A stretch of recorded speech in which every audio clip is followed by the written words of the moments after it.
จะลองจะไปยึดไว้ดีเพื่อนทุกคนเด้อเอฟซีทุกคนผมจะพาไปบุญโตคือเก่าเด้อคือเบื้องทางโตทางผสมซีใส่พันธุ์ซีเด้อเราไปเบื้องเด้อมันอยู่ดีเด้อ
จง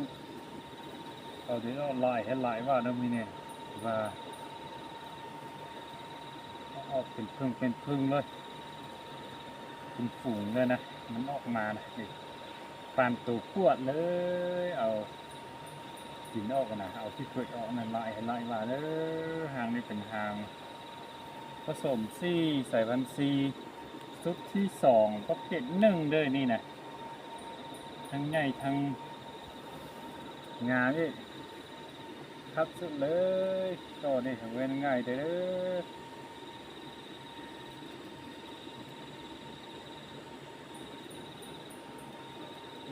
ง่ายที่ไงว่าเอาดินออนไลน์ให้ไหลว่าเด้อนี่ตัวใดก็โตง่ายๆงามๆเลยนี่นะ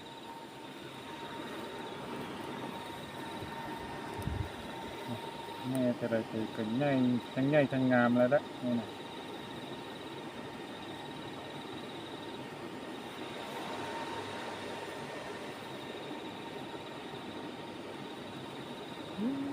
วัดละลายง่ายทั้งงามเลยเด้อโตนี่นะง่ายว่าสุดยอดเลยเด้อมันนี่เป็นมือเกียมจะเอาละอันนี้นะตอนแรงนี่ก็จะเริ่มเอาเด้ออยู่ท้ายคลิปนี้เป็นคลิปไว้เบิ่งในปีหน้างามทั้งงามว่าจะโตไม่โตนี่งามมันก็ว่าใหญ่ให้ใหญ่ว่าเด้อ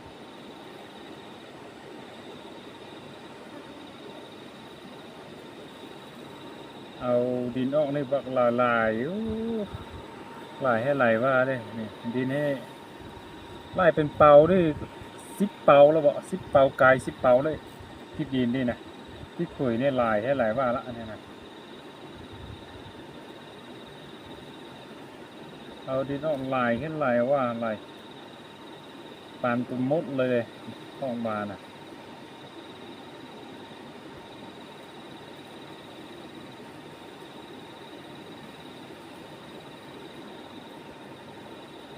ออกมาเพิ่งคือบ่มดเลยมาลายให้ไหลว่าทางนี้มัน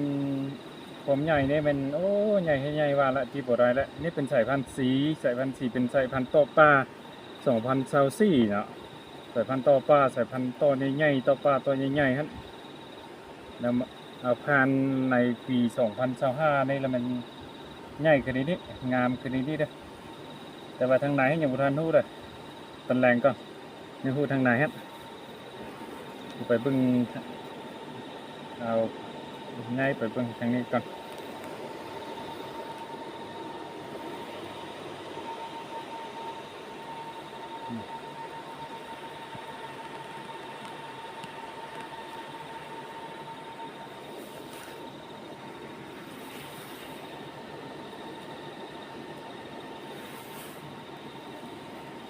เราดินออนไลน์ให้ไหลป่ะ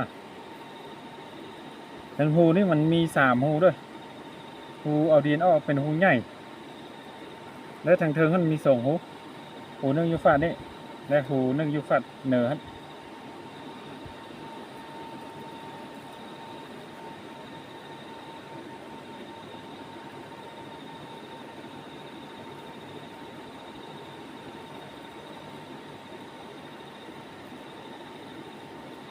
เที่ยวก็เที่ยวเอาเที่ยวว่าเที่ยวดีเท่ดีป่ะ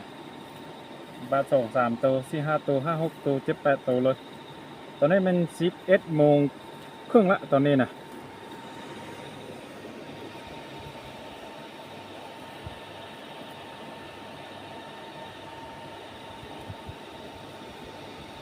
งามเอาเท่าว่าเด้อตัวไม่โตหั่นตัวนี้เป็นสายพันธุ์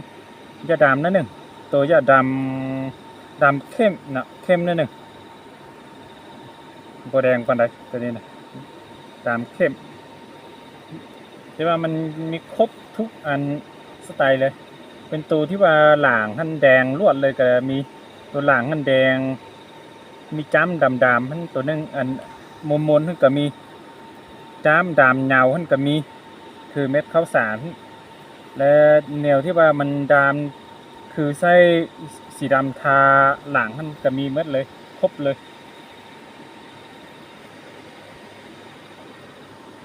ง่ายเอาเท่าว่าเด้อตัวนี้บ่แม่นง่ายเด้อ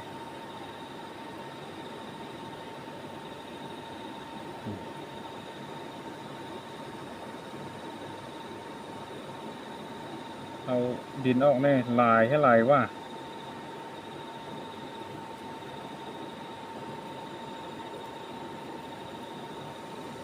สะออนและเบิ่งนี่นะ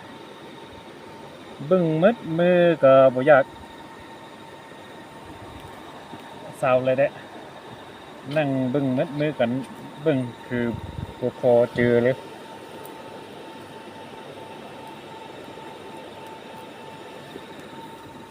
มันก็บ่ถ้วยปานใดนะครับมันอยู่เคอะๆนี่มันก็บ่วนบ่ไวมัน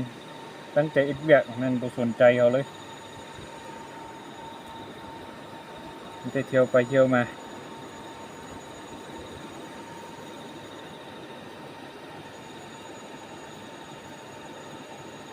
แม่ตัวใดก็แม่ใหญ่ๆเหงา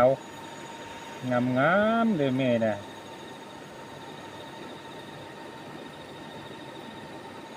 ก็ต้องจะไปไทยเคอะๆให้เบิ่ง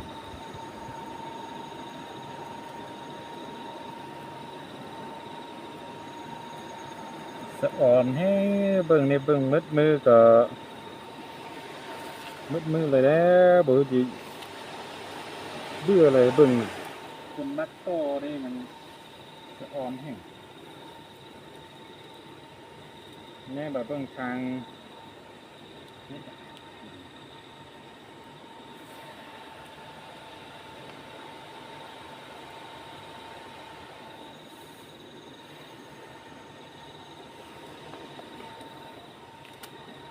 หญ้าสั้นๆนะไม้สฟีไทยระยะสั้นนิดหนึ่ง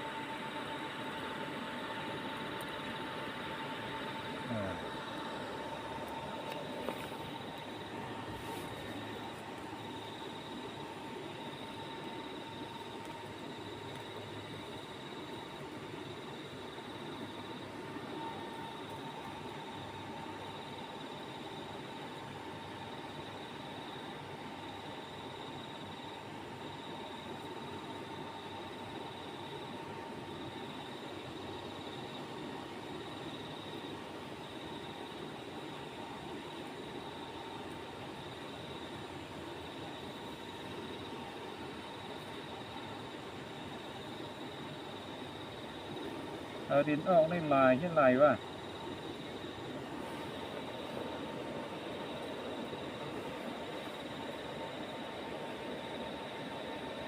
นี่เลยก็มีใหญ่ๆเงาๆหลางข้างดำคือเม็ดข้าวสารนี่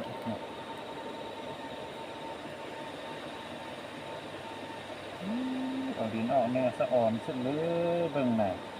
ความดูมันคงโตนี่มันเป็นไงเลยจะได้โตให้เรียบมืดเลย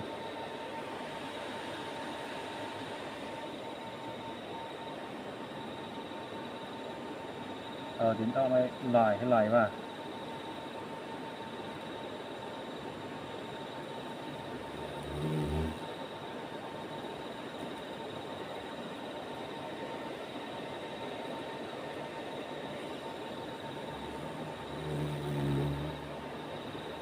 ก็นี่ปี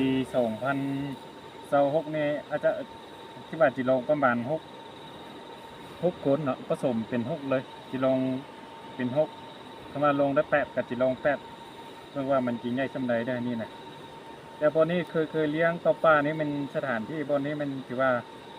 ใหญ่ไวสุดเลยบ่มีเสียจักปีเลยปีใดก็ใหญ่หมดเลยเลี้ยงน่ะทุกปีมันใหญ่หมดเลยนี่น่ะทั้งใหญ่ทั้งงามแต่นี่น่ะแต่ว่าทุกปีมันเลี้ยงมีแต่ต่อป่าน่ะแต่ปีนี้มันเอาต่อพันธุ์ให้ผ่านได้แล้วก็เอามาลงไว้นี่ผ่านมาหั่นต่อป่าหั่นบ่สูงใหญ่ปานใดน่ะเหลือต่อป่าหั่นใหญ่สุดก็ครึ่งยังบ่ฮอดครึ่งหางนี่น่ะต่อสำหรับต่อป่าก็ที่เคยของหางนี่มันเทียบกับตัวต่อป่าเคยเลี้ยงนี่ใหญ่ๆนี่2เท่าหรือว่า3เท่าแล้วอันนั้นน่ะใหญ่เอาเท่ว่าได้นี่น่ะ